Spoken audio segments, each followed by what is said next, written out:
TNPL தொடருக்கான ஏலம் விறுவிறுப்பாக நடைபெற்று வரக்கூடிய நிலையில் எந்தெந்த அணி யார் யாரை ஏலத்தில் எடுத்துள்ளது குறித்தான தகவல்களை செய்தியாளர் சமயமணிவண்ணன் வழங்கிட கேட்கலாம். சமயமணிவண்ணன் வணக்கம். எந்தெந்த அணிகள் யார் யாரை ஏலம் எடுத்திருக்கின்றனர், உங்களுடைய தகவல்?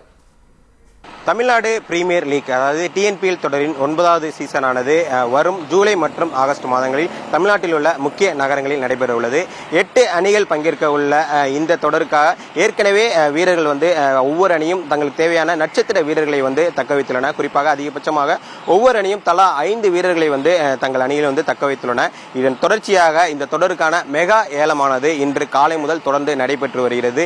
இந்த மெகா ஏலத்தை பொறுத்தவரைக்கும் நட்சத்திர வீரர்களான வாஷிங்டன் சுந்தர் மற்றும் விஜய் சங்கர் ஆகியோரை அணிகள் ஏலத்தில் எடுத்துள்ளன. குறிப்பாக சொல்ல வேண்டுமென்றால் வாஷிங்டன் சுந்தர் திருச்சி கிராண்ட் சோலாக் ஏலத்திலிருந்து எடுக்கப்பட்டுள்ளார். குறிப்பாக 6 லட்சத்திற்கு வாஷிங்டன் சுந்தர் இந்திய அணிக்காக ஆடிய வாஷிங்டன் சுந்தர் திருச்சி கிராண்ட் சோலாக் அணியால் ஏலத்தில் எடுக்கப்பட்டுள்ளார். இதன் தொடர்ச்சியாக 4 முறை சாம்பியனான சேப்பாக் சூப்பர் கில்லிஸ் அணியானது மற்றொரு நட்சத்திர ஆல்ரவுண்டரான விஜய் சங்கரை ஏலத்தில் எடுத்துள்ளது. குறிப்பாக 18 லட்சத்திற்கு விஜய் சங்கர் சேப்பாக் சூப்பர் கில்லிஸ் அணியால் ஏலத்தில் எடுக்கப்பட்டுள்ளார். அவர் மட்டுமல்லாது அவருக்கு அடுத்து மற்றொரு ஆல்ரவுண்டரான ஸ்வப்னல் கே சிங்கையும் ஏலத்தில் சேப்பாக் சூப்பர் கில்லிஸ் அணியானது எடுத்துள்ளது.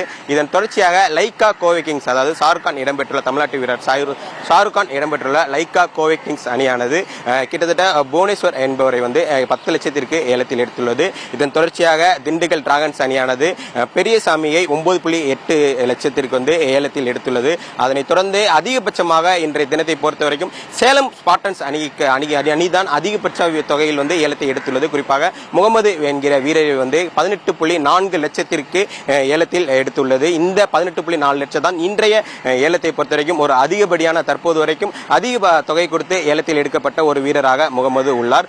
தொடர்ந்து லைக்கா கோவை கிங்ஸ் உள்ளிட்ட அனைத்து அணிகளும் இந்த ஏலத்தில் தொடர்ந்து பங்கேற்று வரக்கூடிய சூழ்நிலையை பார்க்க முடிகிறது. திருச்சி கிராண்ட் சோலாஸ் நிறுவனம் இன்றைய தினத்தை பொறுத்தவரைக்கும் அதிக அளவிலான அதிக தொகையிலான வீரர்களை எடுத்துள்ளது. திருச்சி கிராண்ட் சோலாஸ் அணிக்காக முகிலேஷ் 17.6 லட்சத்திற்கு ஏலத்தில் எடுக்கப்பட்டுள்ளார். அவரை தொடர்ந்து சுரேஷ்குமார் 16.1 லட்சத்திற்கு இன்றைய தினத்தில் ஏலத்தில் திருச்சி கிராண்ட் சோலாஸ் அணியால் ஏலத்தில் எடுக்கப்பட்டுள்ளார். இதனைத் தொடர்ந்து நெல்லை ராயல் கிங்ஸ், மதுரை பேந்தர்ஸ் மற்றும் திருப்பூர் தமிழன்ஸ் உள்ளிட்ட அனைத்து அணிகள் தங்களுக்கு தேவையான வீரர்களை ஒவ்வொருவராக தங்கள் அணியின் சூழல் மற்றும் தங்கள் அணியின் கட்டமைப்பை பொறுத்து தங்களுக்கு தேவையான வீரர்களை ஒவ்வொருவராக தொடர்ந்து இந்த ஏலத்தில் எடுத்து வருகிற காட்சிகளை பார்க்கலாம். இதனைத் தொடர்ந்து நாளைய தினமும் டிஎன்பிஎல் தொடருக்கான ஏலம் என்பது நடைபெற உள்ளது என்பது குறிப்பிடத்தக்கது. தகவல்களுக்கு நன்றி சமயமணிவண்ணன். தந்தி டிவியை உங்கள் கேபிள் டிவி ஆபரேட்டரிடம் இலவசமாக கேட்டு பெறுங்கள்.